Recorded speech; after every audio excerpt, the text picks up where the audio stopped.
Latest chika.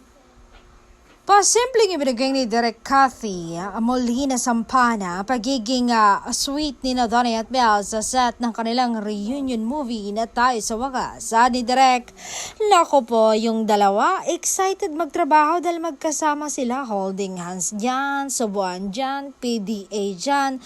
Talagang punong-puno na ng langgam ang set namin. Sinasabi ko nga, tumigil kayo para hindi ako mainggit.